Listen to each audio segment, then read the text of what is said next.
हरिओम शुभ सकाल मु छायाकांत माझी आपणको मोर यूट्यूब चैनल रे स्वागत करुच्ची। भिडियोटी को आरंभरू शेष जाए देखंतु। आजिर एही भिडियो रे आमे चतुर्थ श्रेणी मानसांक बहिर प्रथम अध्याय संख्या परिचय विषय रे जानिबा। तो भिडियोटी भल लागले निश्चित भाव रे अन्य माननकु शेयर करंतु। तो मो पाखरे मानसांक प्रश्न चतुर्थ श्रेणी अच्छी एवं आपण माने देखुथिबे प्रथम प्रसंग देछि संख्या परिचय। तो आमे संख्या परिचय विषय रे आज प्रसंग अछि संख्या परिचय। तो संख्या परिचय प्रसंग को आसीबा पूर्वरु अंक एवं संख्या कोन से विषय रे आमे टिके जानि जिबा। ठीक अछि। तो एठी मु पूर्वरु लिखि रखिछि गणित रे व्यवहृत अंक गुड़िक। गणित रे व्यवहृत अंक गुड़िक हैला 0 1 2 3 4 5 6 7 8 9 एमिति 10 टी अंक अछि। तो एही अंक माननकु नै कि आमे संख्या गठन करि थाउ वा अंक माननक द्वारा संख्या गठित होई थाए। तो संख्या गुड़िक एक अंक विशिष्ट हो पारे, 2 अंक विशिष्ट हो पारे, 3 अंक विशिष्ट हो पारे किंवा 4 अंक विशिष्ट हो पारे। तो यही संख्या सब होई थाए। संख्या रे अंक मानकर स्थानीय मान थाए। भल भाव रे बुझिबा जे गोटे संख्या मनकर गोटे संख्या हला 5380। तो 5380 को आमे संख्या बोली कहबा एवं 5380 रे अंक होछि 5380। तो एमानकर निर्दिष्ट गोटे स्थानीय मान अछि। तो आमे जानिबा स्थानीय मान कहिले कोन? स्थानीय मान कहिले हला प्रत्येक अंकर मूल्य संख्या रे एहार स्थान उपर निर्भर करिथाए। संख्या रे स्थान अनुसार अंकर मूल्य भिन्न होइथाए। एहा को एहार स्थानीय मान बोली कि कुहा जाय। एहा को एहार स्थानीय मान बोली कि कुहा जाय। पुणी थरे कहूछि भल भाव सुनिबा प्रत्येक अंकर मूल्य संख्या रे एहार स्थान उपर निर्भर करे। संख्या रे स्थान अनुसार अंकर मूल्य भिन्न होइथाए। एहा को एहार स्थानीय मान बोली कि कुहा जाय। तो एठु मु लेखिनी। तो आमे देखिबा स्थानीय मान। तो स्थानीय मान बाम आड़ को स्थानीय मान गुड़िक एकक, दशक, शतक, सहस्र, अयुत, लक्ष आदि घर होई थाए। तो से विषय को मु जाउनी आमे पूर्वरु जानिछे।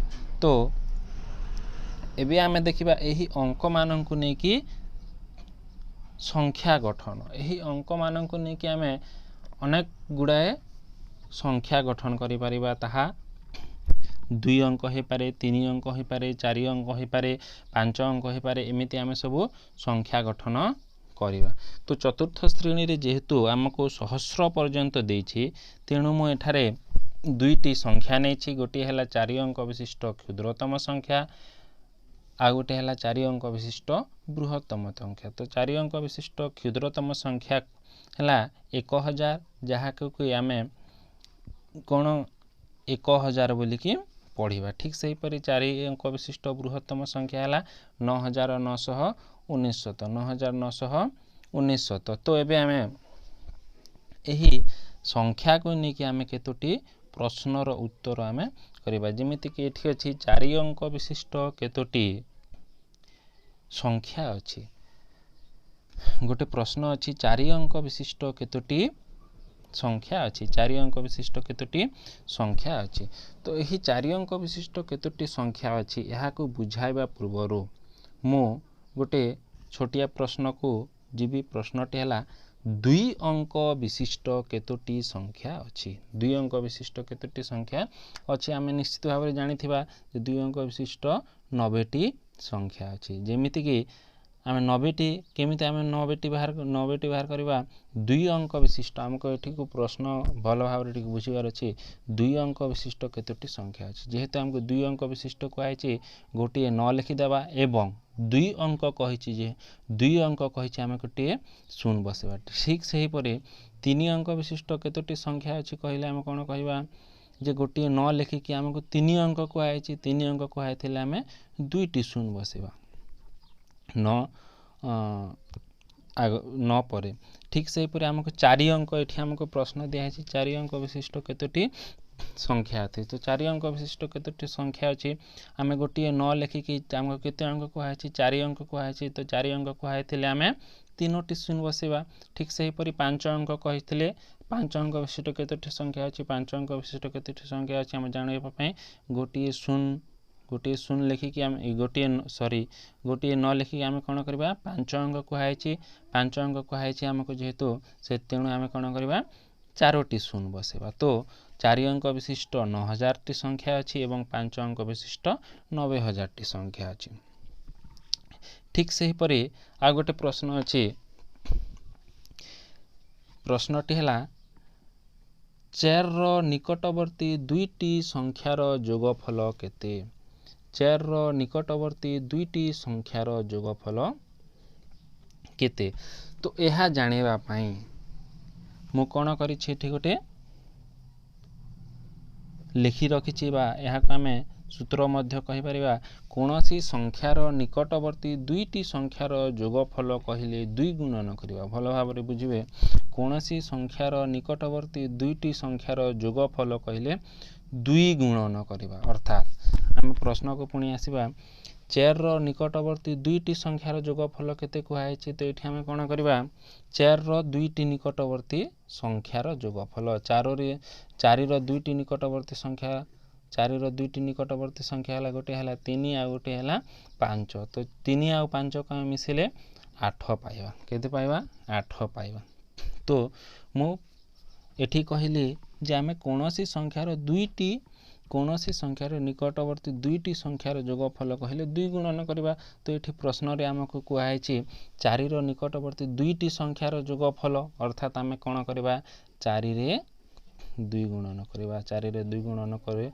आमे पाइबा 8 एमिति आमे जोग कले मध्ये पाउछे 8 एमिति आमे कले मध्ये पाउछे 8 सेति पय मु सीधा सलग कहिली जे कोनोसी संख्यार निकटवर्ती 2टी संख्यार जोगफल कहिले 2 गुणन करबा ध्यान दियंतु एठी हमकु 2टी संख्यार जोगफल निकटवर्ती 2टी संख्यार जोगफल कहिचे तेणु आमे 2 गुणन करबा ठीक से ही परि एठी जदि हमकु आ गोटे प्रश्न दिया होई थाए आ गोटे प्रश्न एमिति आसीबारे 4 रो निकटवर्ती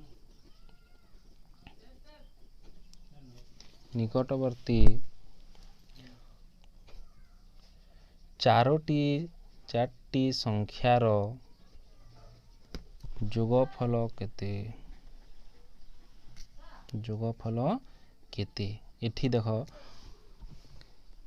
4 रो निकटवर्ती 4टी संख्यार जोगफल कुहा गला तो आमे कोन करबा 4 रो निकटवर्ती केते रो निकटवर्ती कहूची 4 रो निकटवर्ती कहूची तो एठी हमें 2 गुणन करबा कि एठी हमें 2 गुणन करबा ना एठी हमें केते गुणन करबा कोनोसी संख्यार निकटवर्ती 4टी संख्यार जोगफल कहिले हमें 4 गुणन करबा तो 4 रे हमें केते गुणन करबा 4 गुणन 4 कले हमें केते पाइबा 4 गुणन 4 कहले हमें 16 पाइबा तो 4 रो निकटवर्ती 4टी संख्यार जोगफल हे जिवो 16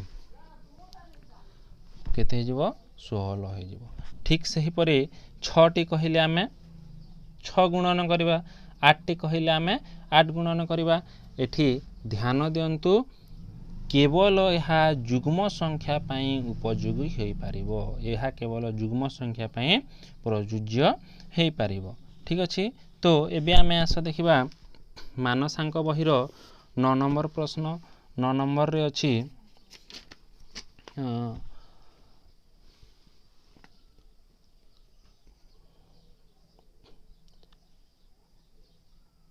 5024 को अवरोह क्रम रे 10 व्यवधान रे परवर्ती 5टी संख्या लेख। परवर्ती केतोटी संख्या लेख कहिछि परवर्ती 5टी संख्या लेख। तो आम कौन करिवार अछि परवर्ती 5टी संख्या लिखिबार अछि। तो 5टी संख्या कौन कौन हेबो 5टी संख्या हेबो केते हेबो तार अवरोह क्रम रे कहिछि। तो 50,240 हेबो गोटी हेबो 50,240 9 नंबर रो अछि 50,240 गोटी हेबो आ गोटी केते हेबो 50,240 50,240 परे 50,340 हेबो 50,340 हेबो आउ केते हेबो 50,340 परे 50,440। तो आमे एही परी आमे 5टी लिखि परिबा एही परी आमे 5टी लिखि परिबा ठीक अछि। तापरे आ गोटे प्रश्न अछि जे 3,732 मध्य थिबा दुईटी 3 मध्य प्रभेद केते 3,732 मध्य थिबा दुईटी 3 मध्य प्रभेद केते। तो एठी हम कहैछि दुईटी 3 मध्य प्रभेद केते। तो आमे कोन करबा दुईटी 3 रो स्थानीय मान निर्णय करबा दुईटी 3 रो स्थानीय मान हो जिवो दुईटी 3 रो आमे स्थानीय मान निर्णय करबा दुईटी 3 रो स्थानीय मान हमके संख्या केते दैछि संख्या दैछि 3,732 3,732 तो 3,732 रे गोटे 3 रो स्थानीय मान हो जिवो 3,000 जेहेतु यहाँ सहस्र घर अछि एकक दशक शतक हजार बा सहस्र तो 3,000 हो जिवो गोटे रो मूल्य हो जिवो 3,000 आ गोटे 3 क्यों घरे अछि एकक दशक घरे अछि तो यार मूल्य हो जिवो 30। तो आमे कोन करबार अछि